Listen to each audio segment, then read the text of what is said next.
तृतीय उपदेश मुद्रा प्रकरण घेरण संहिता में पहले हमने 2 उपदेश देखा था, षटकर्म और आसन। अब तृतीय उपदेश है मुद्रा प्रकरण।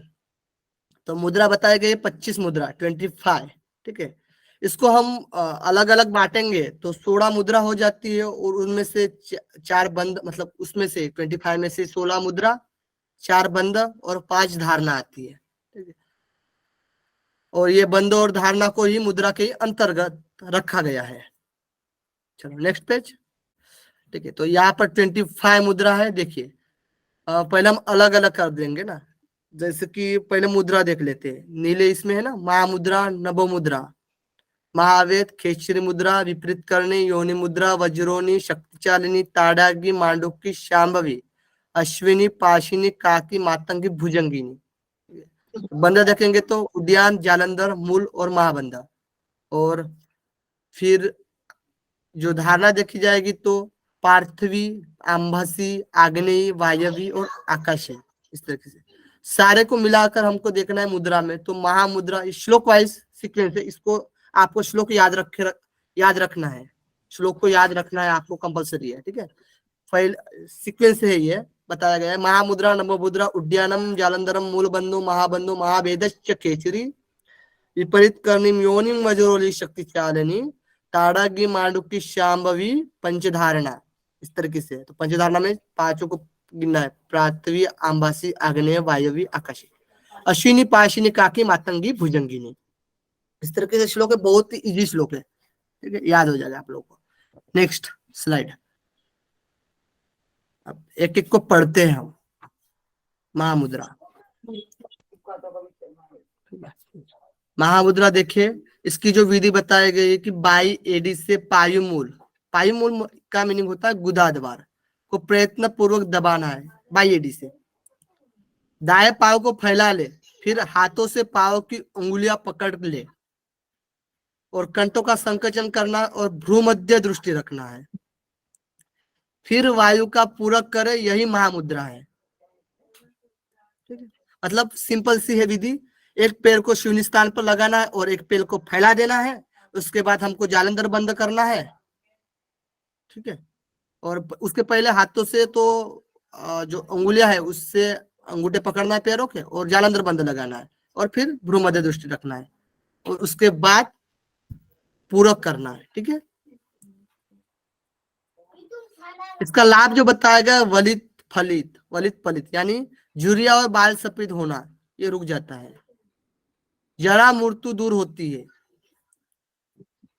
क्षय, काश, उदावर्त, प्लिया, जीर्ण ज्वर। क्षय यानी टीबी, टीबी, काश खांसी, कफ से संबंधित है ये। फिर उदावर्त, ये पेट के रोग ये भी होता है।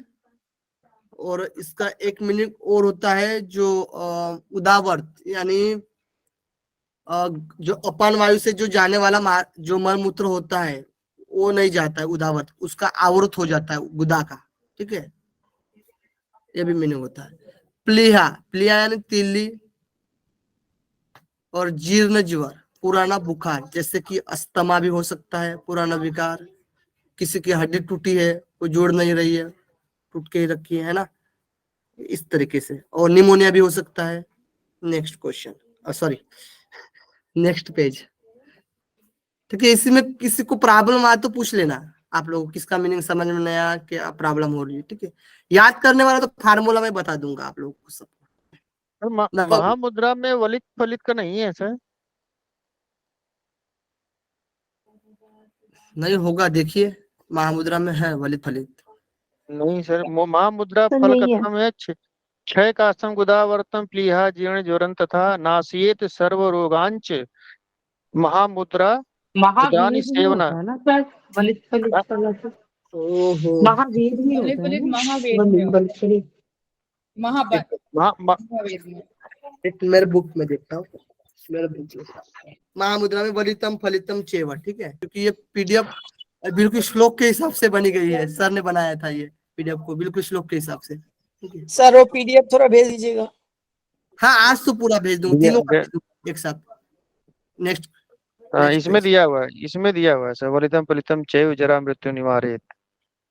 Next page. हाँ, अब महामुद्रा हो गया। अब नव मुद्रा। या महामुद्रा फिर सर ये इसमें भी हो सकता है क्या, हट प्रदीपिका में अलग बताया है, मतलब हट प्रदीपिका में बताया होगा ये चीज, ऐसा भी हो सकता है क्या? देखिए, मैं अभी कंपेयर नहीं करूंगा, ठीक है, क्योंकि कोई बच्चे पढ़े हुए हैं, कोई बच्चे पढ़े नहीं हुए हैं, फिर उनको भी दिक्कत आ सर हम जाएगी। तो नए मैं ही हैं। जब मैं जब ओके, कंपेयर नहीं करूंगा, एक्चुअली मुझे देखिए, हमें जो याद है शायद हमने हट प्रदीपिका का पढ़ा होगा, तो इसलिए हमें शायद वो चीज याद आ रही है, मतलब घेरन संहिता का नहीं आइडिया है।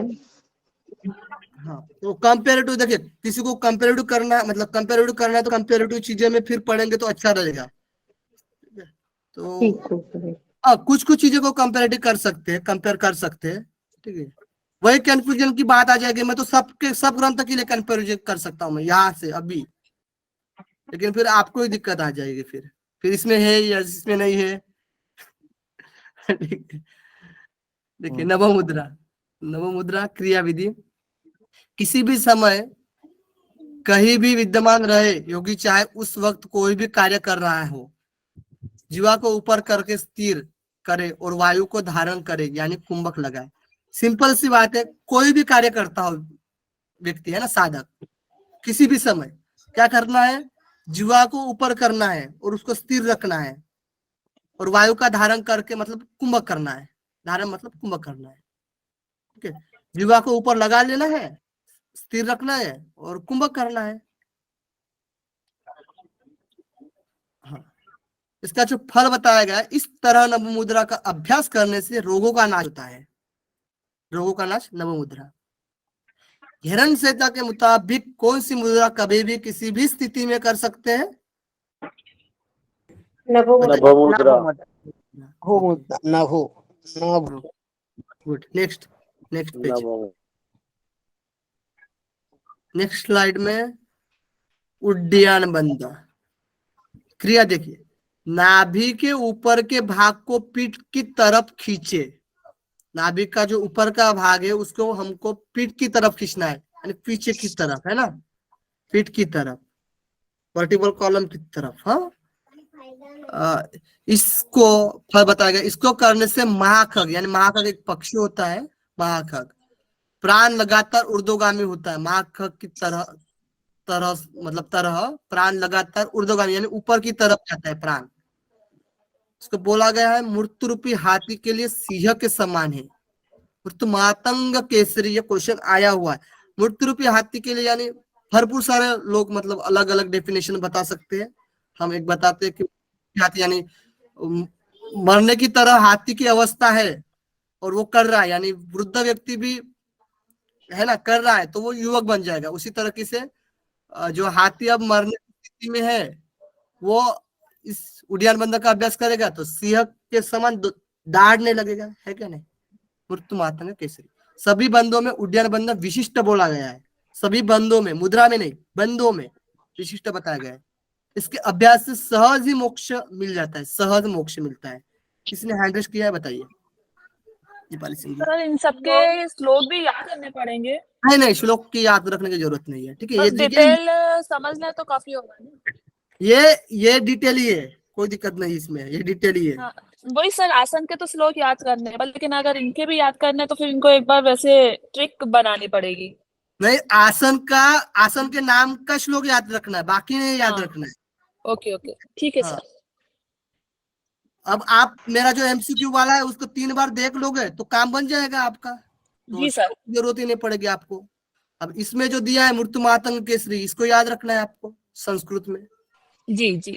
हाँ, ये मुद्रा ही पूरा मुद्रा मंडल लगाओगे उसी लगाओगे? सर यहाँ पर केसरी का मतलब क्या, सिंह है क्या? किसका मतलब जी? केसरी हाँ, केसरी का मतलब केसरी सिंह है, सिंह है। केसरी का मतलब शेर ही होता है। सिंह जी, सिंह है, बराबर है। अच्छा जालंधर भाई। बंध, जालंधर बंध में विधि बताई गई है। कंठ का संकोचन करके चुबुक को हृदय प्रदेश पर लगाइए। सिंपल है, हम करते हैं। इसमें फल बताया 16 आधार का भी बंधन हो जाता है। 16 आधार का बंधन हो जाता है। ठीक है। और मतलब जो ये कंटक के पास 16 आधार जो आते हैं, ठीक है, तो उसका जो बंधन हो जाता है, यानी सिद्ध सिद्धांत पद्धति में बताया गया आधार, 16 आधार का भी बंधन हो जाता है, मृत्यु को भी जीत लेता है। जालंधर बंध सिद्ध होने पर योगियों को सिद्धि मिलती है। और 16 आधार, ध्यान रखिए, ये क्वेश्चन आया हुआ था, 16 आधार का बंधन है ना, तो जालंधर बंध के लिए 6 महीने के अभ्यास से सिद्धि मिल जाती है। एग्जाम्पल के लिए 16 आधार 6 महीने में सिद्ध हो जाती है, सिद्धि हो जाती है, ठीक है, 6 महीने का अभ्यास से सिद्धि मिल जाती है। Next slide. आधार देख लीजिए, इसमें सीधे सिद्धांत पद्धति में बताया गया है। पैर का अंगूठा, उसके बाद हम नीचे से आ रहे हैं। पैर का अंगूठा, मूलाधार, गुदा, मेंढ्र, उड्डयन, नाभि, हृदय, कंठ, घंटिका, तालु, जिह्वामूल, भ्रूमध्य, नासिका, नासिका मूल, ललाट, ब्रह्मरंध्र, ठीक है। ये सीधे सिद्धांत पद्धति में भी पढ़ेंगे आप, ठीक है, बस आपकी जानकारी के लिए। Next slide. मूलबंध। अब आते हैं मूल। हमने क्या देखा था? महामुद्रा देखा था, नभो मुद्रा, उड्डयनम, जालंधरम, मूलबंध। अब मूलबंध आते हैं। मूलबंध में क्रिया विधि बताई गई कि बाई एडी से योनि स्थान को दबाए, फिर नाभि ग्रंथि को मेरुदंड से लगाए, दाई एडी से उपस्थ यानी लिंग को दृढ़ता पूर्वक दबाए। यानी मुझे लग रहा है ये सिद्धासन विधि है ना? थोड़ा सा हिंट, सिद्धासन पता है ना? सिद्धासन, ये सर पता सिद्धासन ही है बता रहा है जो तो। हाँ सर, ये ये और एक सिद्धासन ही है। चीज भी तो बोल रहे, नाभि ग्रंथि को मेरुदंड से लगाए तो उद्यान बंद भी लगा रहे क्या?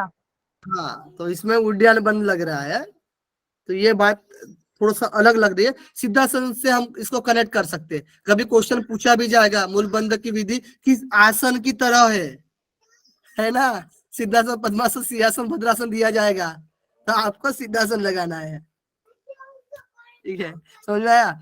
सावधानी, गुप्त रूप से करें, मौन रहकर, बिना आलस्य से अभ्यास करें। फल बताया गया, वृद्धावस्था को दूर करने वाला है, भव सागर से पार लगाने वाला है, मरुत सिद्धि मिलती है, यानी वायु की सिद्धि। ये इंपॉर्टेंट है, मरुत सिद्धि को ध्यान रखना है, ठीक है।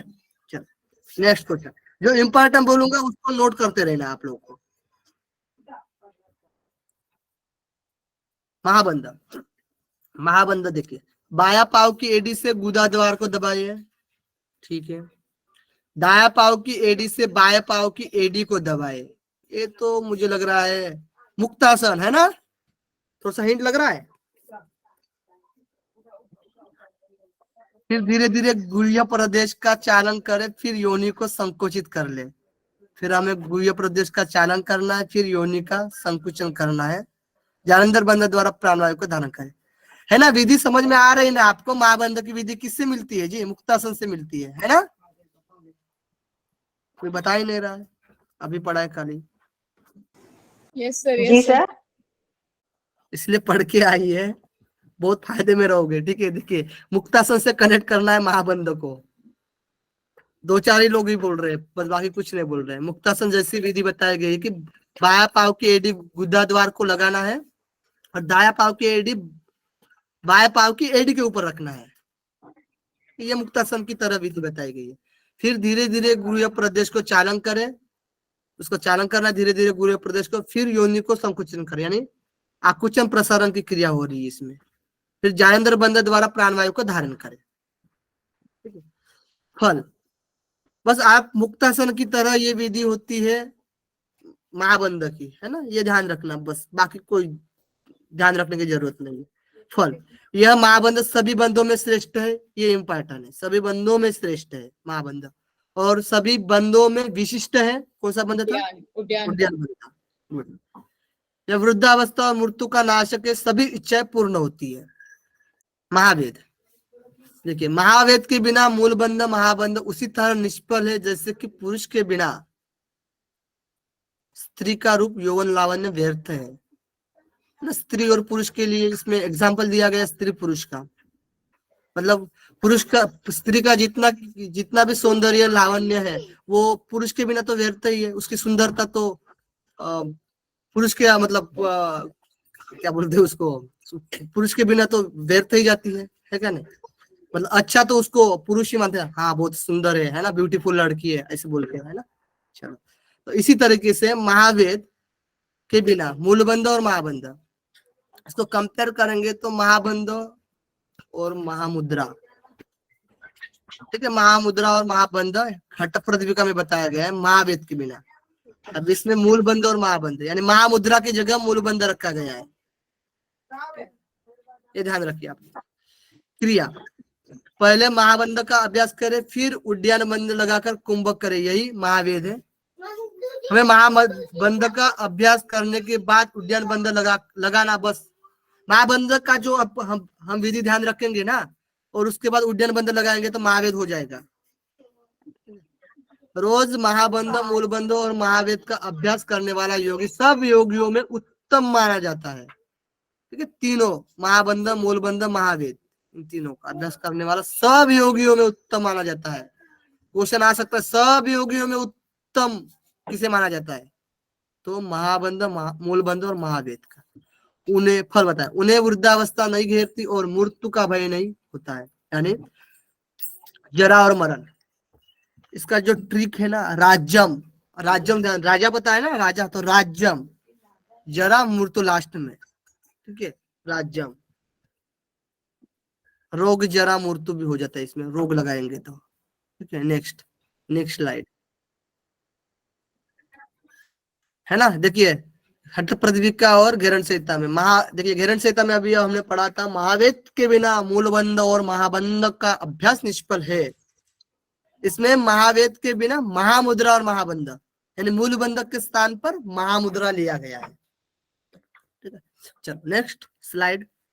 छेदन चारण और लोह यंत्र से खींचने के बाद जीवा लंबी हो जाती है, इतनी लंबी वो कि भ्रू मध्य तक पहुंच जाए, विधि बताई गई। तब जीवा को तालु मुंह में धीरे धीरे प्रवेश करना चाहिए, कपाल कुहर तक जीवा को प्रवेश कराए, इस दौरान दृष्टि भ्रू मध्य में रखना चाहिए। साथ बताया गया है कि जीवा को अलग अलग स्वाद की अनुभूति होती है, जैसे कि लवण, क्षार, तिक्त, कषाय, रस। हमने आयुर्वेद में देखेंगे ना, तो ये 6 रस बताए गए, उन्हीं में से है तिक्त, कषाय, लवण, ठीक है। क्षार अलग से आ जाना आप लोग।